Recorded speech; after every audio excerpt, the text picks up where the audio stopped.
Nathan Dazinski Johnson and his stepfather Douglas Johnson with us on the program tonight. Gentlemen, thank you both for coming on the show. Thank you for having us. Absolutely. All right, I became aware of your story earlier today, and I have to say I'm just absolutely stunned at what is going on here. Nathan, you earned $1,200 mowing lawns, shoveling snow, and you wanted to use that money to invest in a hot dog cart, right?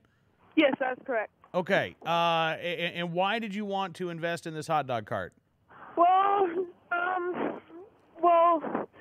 for one reason, I wanted to raise money for my mom and my dad because they're both on disability. And I figured that if I could raise money for them, it'll help them out a lot and take some stress off of them. And to show kids that they need to stop playing video games and actually get out there and prove that they can do something. You're 13, right?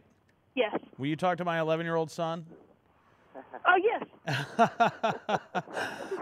Douglas, first of all, you've got to be really proud of your stepson, Nathan. We're very proud of Nathan. He's a very special and gifted child. He's not even a child anymore. He's a young man. You know, he's very special. Absolutely. And so, when did you realize that the city of Holland was going to cause you some difficulties with this? Well, actually, it wasn't until the actual morning of the day that Nathan was setting up his cart. He got everything put together and assembled, and he was just waiting for the health department to come out and do their inspection. And one of their representatives walked over from City Hall to Nathan and approached him because I wasn't by the cart at the time, and they told him that he had to shut down and he can't open for business. Now, as I understand it, there's an ordinance in Holland that says, and it's basically a move, I guess, to protect the existing restaurants in the downtown area. You can't have a mobile food cart unless you are attached to one of the restaurants down there. That's one of the ordinances. There's pretty much I think there's three ordinances at play here. There's the zoning ordinance that deals with it says C3 commercial.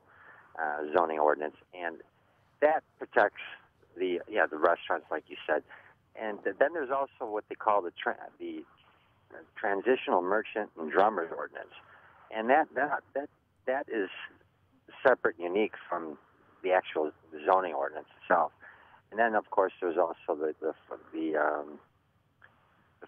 food permit ordinance, and it's just they have these multiple ordinances involved, and it makes it very difficult for the average person to actually truly understand them, which one actually affects what you're trying to do. Right.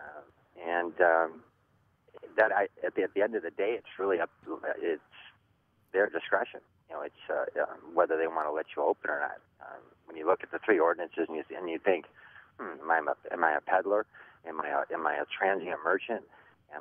You have to first figure out what you are, and then go from there. And initially, we looked at it, and we went to the city.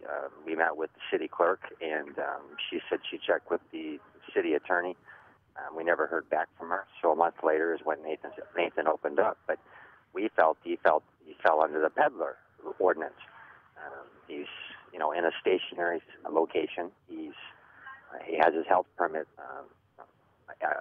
all situated, and he's peddling hot dogs. Just like I peddled newspapers when I was 9 years old. Right. You didn't think that you'd have so much. It seemed like we have an overregulation problem. I understand the businesses in the downtown area that need the need for these ordinances to protect them, but it's a tourist town, and the locals, they don't want to go into downtown, and they're not going downtown to pay $15 for a lunch. Right. They're looking for a place where they can get a quick snack, cheap, and this would have been perfect for that. It falls into their master plan. Like most cities, they have a master plan, and it's just the way they handled the entire situation just seems mean-spirited and outside the vision of what they planned for in the future for the city. You're throwing up hurdles instead of helping out here. Right.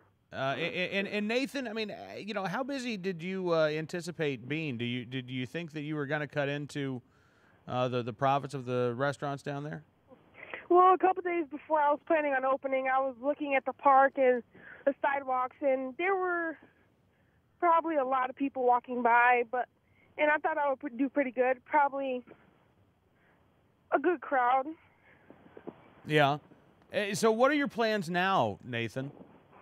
Well, we sold the Willie Dog hot dog cart. You sold it. Yes, and we have a deal where we can use it whenever we want.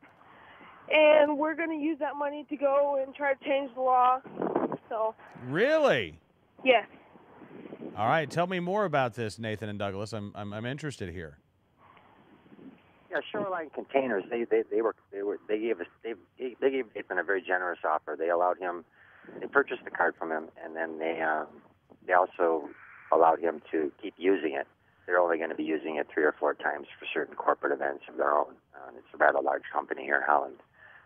So it really worked out well for Nathan and Shoreline Containers. And where we go from here, that's what we've been debating the past week, because like Nathan says, both myself and my wife are on disability, and although we're working to get off that, I'm working with the local vocational rehab services here in Michigan to get back to work in something that I can do, more or less getting retrained. We had to look at what we can afford, how much of this can we afford, because obviously they have more resources than we do. Right. And we thought, well, let's. It's important to Nate and people like him, because there's others. Nate's not, the perfect child, and he's certainly not the only 13-year-old out there in this country that wants, I'm sure, to do something similar to what Nate is doing. And they should be able to, like I did. It's just, and like my wife did when Absolutely. we were that age. Well, I was going to say, I've got to think you'll have some free market think tanks there in Michigan who would love to talk with you, because I think you're absolutely right. I mean, we know that the number of young Americans who actually are working and have a summer job has dropped dramatically. Nathan, I've got to say, you showing the entrepreneurial spirit that you did, and not only raising the money to buy the hot dog cart, but going out and doing this, I really applaud you. I mean, really, you sound like a very responsible young man. Thank you. Absolutely. Nathan and Douglas, thank you both for coming on the program, and hope that we can stay in touch. Yeah, we'll keep you informed as to how things progress. Yeah, please do. Thank you so much. Right. Have a great day. Evening. You too. Nathan Dazinski Johnson and his stepfather, Douglas Johnson, join us from Holland, Michigan, here on Cam and Company.